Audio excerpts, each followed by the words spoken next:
রমজান আত্মশুদ্ধির মাস, সংযমের মাস, ইবাদতের মাস। কিন্তু এই পবিত্র মাস এরই এক বিশেষ শ্রেণীর নারীরা পড়ে যান গভীর দ্বিধায়। তারা হলেন গর্ভবতী মা। একদিকে ধর্মীয় অনুভূতি, রোজা রাখার প্রবল ইচ্ছা, অন্যদিকে গর্ভের সন্তানের নিরাপত্তা। প্রশ্ন একটাই, রোজা রাখা কি নিরাপদ? ইসলামে গর্ভবতী নারীর জন্য ছাড় রয়েছে, তবে অনেকেই শারীরিকভাবে সক্ষম হলে রোজা রাখতে পারেন। চিকিৎসকদের মতে বিষয়টি একেবারেই ব্যক্তিভেদে ভিন্ন, কারণ গর্ভাবস্থায় শরীরের পুষ্টির চাহিদা স্বাভাবিকের চেয়ে বেশি থাকে। দীর্ঘ সময় না খেয়ে থাকলে রক্তে শর্করার মাত্রা কমে যেতে পারে, হতে পারে পানি শূন্যতা।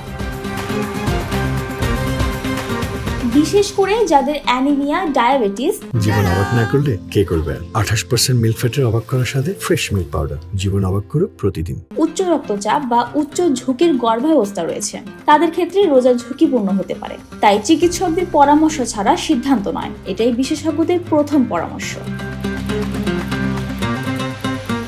যদি চিকিৎসক অনুমতি দেন তবে প্রয়োজন বিশেষ প্রস্তুতি। রমজানের আগে কয়েকদিন খাবারের সময় ধীরে ধীরে পরিবর্তন করুন। শরীরকে নতুন রুটিনের সঙ্গে মানিয়ে নিতে সময় দিন। ইফতার থেকে সেহরি পর্যন্ত পর্যাপ্ত পরিমাণে পানি পান করুন। ডিহাইড্রেশন, ক্লান্তি, মাথা ঘোরা, এমনকি প্রস্রাবের সংক্রমণের ঝুঁকি বাড়ায়। সেহরিতে রাখুন জটিল কার্বোহাইড্রেট, ওটস, ভাত, রুটি, সঙ্গে প্রোটিন, ডিম, ডাল, দুধ। ফল ও সবজি শক্তি ধরে রাখতে সাহায্য করে দীর্ঘ সময়।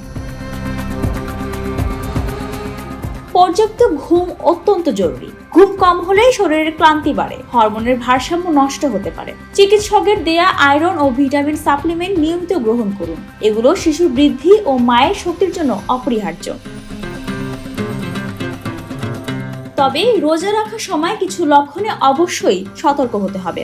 মাথা ঘোরা, অজ্ঞান হওয়ার ভাব, শিশুর নড়াচড়া কমে যাওয়া, প্রস্রাব কম হওয়া বা গাঢ় রং, তীব্র তৃষ্ণা বা দুর্বলতা, এসবের যে কোনোটি দেখা দিলে সঙ্গে সঙ্গে রোজা ভেঙে চিকিৎসকের শরণাপন্ন হতে হবে। রমজান আত্মত্যাগের শিক্ষা দেয়, কিন্তু কখনোই আত্মক্ষতির নয়। সুস্থ গর্ভবতী নারী চিকিৎসকের পরামর্শ নিয়ে সতর্কভাবে রোজা রাখতে পারেন, তবে শরীরের সংকেতকে উপেক্ষা করা নয়, কারণ একজন মায়ের সুস্থতাই একটি শিশুর নিরাপদ আগমনের প্রথম শর্ত। রমজান হোক ইবাদতের পাশাপাশি সচেতনতার মাস। Desk report, Bangladesh bulletin.